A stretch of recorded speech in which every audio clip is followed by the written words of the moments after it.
Only life, health talk, প্রকৃতির cure, feel the life.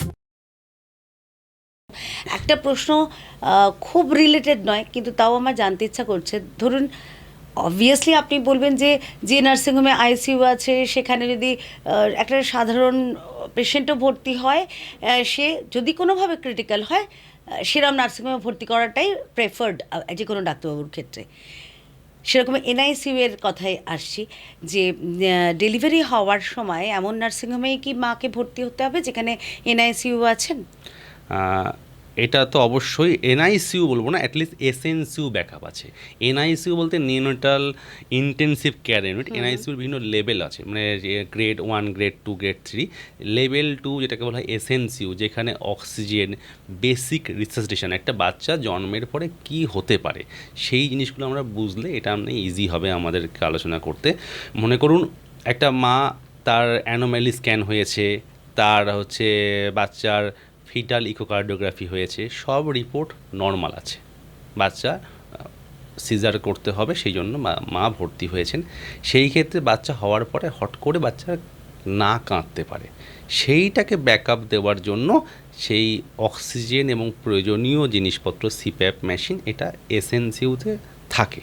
SNCU আছে backup, এরকম জায়গাতে ভর্তি হলেই হবে, দ্যাট ইজ এনাফ। যদি এবার এগুলো কিছু কিছু স্পেশাল কেস থাকে, প্রিটার্ম ডেলিভারি, মানে সময়ের আগে হয়ে গেছে বা সময়ের আগের ডেট, বা কোনো বাচ্চার অ্যানোম্যালি স্ক্যানে কোনো সমস্যা এসেছে, সেই ক্ষেত্রে এনআইসিইউ ব্যাকআপওয়ালা হসপিটালের ক্ষেত্রে প্রেফার করতে হবে। এই জন্ডিস হলে সবথেকে বেশি সমস্যায় পড়েন মায়েরা। কারণ কি, মায়েদের যারা সবে মা হয়েছেন, বাড়ির বড়রা মায়েদের খাওয়া ঘুম বন্ধ করে দেয়, হলুদ খাবে না, হলুদ বন্ধ করে দেবে, হলুদ জামা পরবে না, এরকম করে। হলুদের প্রতি অদ্ভুত ফ্যাসিনেশন চলে আসে তখন মানুষের। এটা সম্পূর্ণ মিথ, মায়েদের খাওয়া দাওয়ার সঙ্গে কোনো সম্পর্কিত নেই।